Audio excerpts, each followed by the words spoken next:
बे समाव बोथोरखौ लानानै मोनसे गिदिर खौरां नंगौ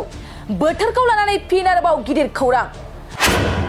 बोथोर बिगियाना रेड एलार्ट आरो अरेन्ज एलार्ट फोसावदों बे समाव रायजोआव गोबां रोजा अखा हाबाय थानाया सोलिगासिनो दं जायखिजाया समावनो बोथोरा गाज्रि महर लानो हागौ गोबां अखा हानायनि जाहोनावनो गोबां जायगाफ्राव बायदि बायदि खैफोद जेंनाया सोमजिगासिनो दं गोबां बिबांनि अखा हाबाय थानायनि जाहोनाव गोबां जिल्लाफ्राव बोथोर बिगियान मिरुआ रेड एलार्ट आरो अरेन्ज एलार्ट फोसावदों बे समाव बोथोर बिगियान मिरुआ एलार्ट फोसावनाय बादिब्ला चिरां बाक्सा तामुलपुर बङाइगाव आरो बरपेटा जिल्लाफ्राव रेड एलार्ट फोसावदों आरो धुबरी डिमा हासाव कक्राझार काछार आरो हाइलाकान्दि जिल्लायाव बोथोर बिगियान मिरुआ अरेन्ज एलार्ट फोसावनाय जादों लोगोसे लखिमपुर आरो धेमाजि जिल्लायावबो अरेन्ज एलार्ट फोसावनाय जादों जायनि जाहोनाव मोब्लिब सिबिथायफ्राव जेंना फैदों लैथो बिखंनिफ्राय ओंखारनाय बारहुंखानि जाहोनाव गोबां अखा हानाया सोलिगासिनो दं बेनि अनगायैबो आसामजों लोगोसे गुबुन सा सानजा रायजोफ्रावबो गोबां बारहुंखा आरो अखा फैगोन होनना बे समाव बोथोर बिगियान मिरुआ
बे समाव बोथोरखौ लानानै मोनसे गिदिर खौरां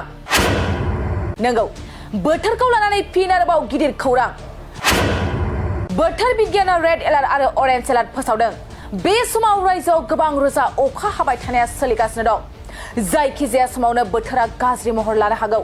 गोबां अखा हानायनि जाहोनावनो गोबां जायगाफ्राव बायदि बायदि खैफोद जेंनाया सोमजिगासिनो दं गोबां बिबांनि अखा हाबाय थानायनि जाहोनाव गोबां जिल्लाफ्राव बोथोर बिगियान मिरुआ रेड एलार्ट आरो अरेन्ज एलार्ट फोसावदों बे समाव बोथोर बिगियान मिरुआ एलार्ट फोसावनाय बादिब्ला चिरां बाक्सा तामुलपुर बङाइगाव आरो बरपेटा जिल्लाफ्राव रेड एलार्ट फोसावदों आरो धुबरी डिमा हासाव कक्राझार काछार आरो हाइलाकान्दि जिल्लायाव बोथोर बिगियान मिरुआ अरेन्ज एलार्ट फोसावनाय जादों लोगोसे लखिमपुर आरो धेमाजि जिल्लायावबो अरेन्ज एलार्ट फोसावनाय जादों जायनि जाहोनाव मोब्लिब सिबिथायफ्राव जेंना फैदों लैथो बिखंनिफ्राय ओंखारनाय बारहुंखानि जाहोनाव गोबां अखा हानाया सोलिगासिनो दं बेनि अनगायैबो आसामजों लोगोसे गुबुन सा सानजा रायजोफ्रावबो गोबां बारहुंखा आरो अखा फैगोन होनना बे समाव बोथोर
बोथोरखौ लानानै मोनसे गिदिर खौरां नंगौ बोथोरखौ लानानै फिन आरोबाव गिदिर खौरां बोथोर बिगियाना रेड एलार्ट आरो अरेन्ज एलार्ट फोसावदों बे समाव रायजोआव गोबां रोजा अखा हाबाय थानाया सोलिगासिनो दं जायखिजाया समावनो बोथोरा गाज्रि महर लानो हागौ गोबां अखा हानायनि जाहोनावनो गोबां जायगाफ्राव बायदि बायदि खैफोद जेंनाया सोमजिगासिनो दं गोबां बिबांनि अखा हाबाय थानायनि जाहोनाव गोबां जिल्लाफ्राव बोथोर बिगियान मिरुआ रेड एलार्ट आरो अरेन्ज एलार्ट फोसावदों बे समाव बोथोर बिगियान मिरुआ एलार्ट फोसावनाय बादिब्ला चिरां बाक्सा तामुलपुर बङाइगाव आरो बरपेटा जिल्लाफ्राव रेड एलार्ट फोसावदों आरो धुबरी डिमा हासाव कक्राझार काछार आरो हाइलाकान्दि जिल्लायाव बोथोर बिगियान मिरुआ अरेन्ज एलार्ट फोसावनाय जादों लोगोसे लखिमपुर आरो धेमाजि जिल्लायावबो अरेन्ज एलार्ट फोसावनाय जादों जायनि जाहोनाव मोब्लिब सिबिथायफ्राव जेंना फैदों लैथो बिखंनिफ्राय ओंखारनाय बारहुंखानि जाहोनाव गोबां अखा हानाया सोलिगासिनो दं बेनि अनगायैबो आसामजों लोगोसे गुबुन सा सानजा रायजोफ्रावबो गोबां बारहुंखा आरो अखा फैगोन होनना बे समाव बोथोर बिगियान मिरुआ एलार्ट फोसावदों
बे समाव बोथोरखौ लानानै मोनसे गिदिर खौरां नंगौ बोथोरखौ लानानै फिन आरोबाव गिदिर खौरां बोथोर बिगियाना रेड एलार्ट आरो अरेन्ज एलार्ट फोसावदों बे समाव रायजोआव गोबां रोजा अखा हाबाय थानाया सोलिगासिनो दं जायखिजाया समावनो बोथोरा गाज्रि महर लानो हागौ गोबां अखा हानायनि जाहोनावनो गोबां जायगाफ्राव बायदि बायदि खैफोद जेंनाया सोमजिगासिनो दं गोबां बिबांनि अखा हाबाय थानायनि जाहोनाव गोबां जिल्लाफ्राव बोथोर बिगियान मिरुआ रेड एलार्ट आरो अरेन्ज एलार्ट फोसावदों बे समाव बोथोर बिगियान मिरुआ एलार्ट फोसावनाय बादिब्ला चिरां बाक्सा तामुलपुर बङाइगाव आरो बरपेटा जिल्लाफ्राव रेड एलार्ट फोसावदों आरो धुबरी डिमा हासाव कक्राझार काछार आरो हाइलाकान्दि जिल्लायाव बोथोर बिगियान मिरुआ अरेन्ज एलार्ट फोसावनाय जादों लोगोसे लखिमपुर आरो धेमाजि जिल्लायावबो अरेन्ज एलार्ट फोसावनाय जादों जायनि जाहोनाव मोब्लिब सिबिथायफ्राव जेंना फैदों लैथो बिखंनिफ्राय ओंखारनाय बारहुंखानि जाहोनाव गोबां अखा हानाया सोलिगासिनो दं बेनि अनगायैबो आसामजों लोगोसे गुबुन सा सानजा रायजोफ्रावबो गोबां बारहुंखा आरो अखा फैगोन होनना बे समाव बोथोर बिगियान